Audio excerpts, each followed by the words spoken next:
Hello everyone, welcome to my YouTube channel. నా videos కనుక మీకు నచ్చినట్లయితే ప్లీజ్ లైక్ చేయండి, షేర్ చేయండి, సబ్స్క్రైబ్ కూడా చేసుకోండి. ఈరోజు వచ్చేసి నేను వెజిటేబుల్స్ అన్నీ అవైలబుల్గా అని ఇంట్లో సాంబార్ అయితే చేశాను. ఫస్ట్ వచ్చేసి ఒక మందపాటి పెద్ద గిన్నె అయితే స్టవ్ మీద పెట్టుకుని ఆయిల్ హీట్ చేయని ఇంకా పోపు అయితే వేసుకుంటున్నాను. పోపు కోసం వచ్చేసి నేను ఆవాలు, జీలకర్ర, ఎండుమిర్చి, ఇంకా వెల్లుల్లిపాయలు వేసి కరివేపాకు కూడా వేసుకుని పోపు అనేది వేసుకుంటున్నాను. నాకు తెలిసినంత వరకులో 100%లో 50% పోపు అనేది కొంతమంది ముందు వేస్తారు, కొంతమంది లాస్ట్లో వేస్తారు. నేను వచ్చేసి ముందు వేసే కేటగిరీయేనండి.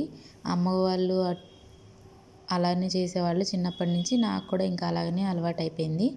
అత్తయ్య వాళ్ళు మాత్రం పోపు లాస్ట్ వేస్తారు. ఆ టేస్ట్ కూడా చాలా బాగుంటుంది.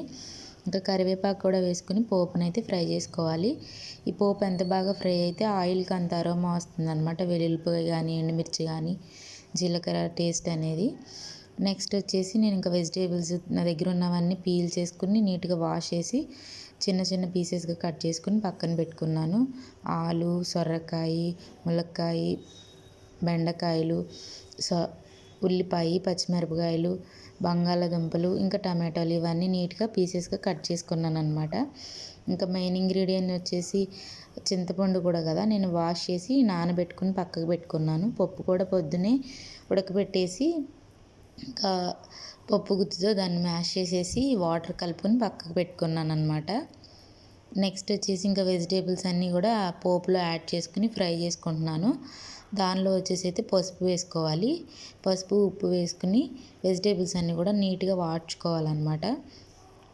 అప్పుడే ముక్కలు బాగా మెత్తబడిపోయి మనకి సాంబార్లో ముక్కలు చాలా టేస్టీగా ఉంటాయి అన్నమాట. లేకపోతే ముక్కలు అనేవి చాలా గట్టిగా ఉంటాయి, అస్సలు ఉడకవు. సో అందుకోసం అనేసి ఫస్ట్ పసుపు, తర్వాత ఉప్పు వేసుకొని ముక్కల్ని వాడ్చుకోవాలి. మనం టమాటాలు తర్వాత వేసుకోవాలన్నమాట. ఎందుకంటే కొంచెం పులుపు ఉంటుంది కదా, దానివల్ల ఏమన్నా వెజిటేబుల్స్ కుక్ అవ్వడానికి ఛాన్స్ ఉండొచ్చు అనమాట. టమాటా లాస్ట్లో వేసినా ఏం పర్లేదు. ఒకసారి లిడ్ పెట్టామంటే అవి సాఫ్ట్ అవుతుంది కాబట్టి, దాని టెక్స్చర్ తొందరగా కుక్ అవుతుంది కాబట్టి పర్లేదు. లాస్ట్లో యాడ్ చేసుకున్నాను నేను. ఇంకా టమాటోలు కూడా వేసుకుని వాడ్చుకున్నాక కూరగాయ ముక్కలన్నిటి కూడా మంచిగా మగ్గిపోతాయి.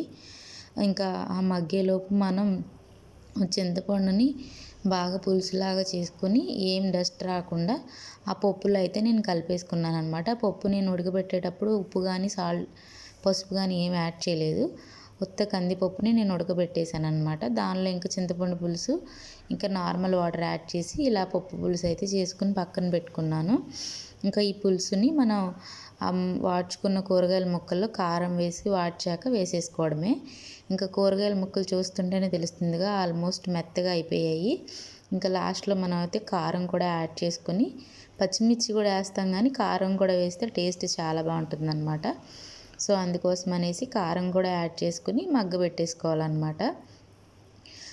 అసలు సాంబారు పెద్ద లాంగ్ రెసిపీ అనుకుంటారు కానీ వెజిటేబుల్స్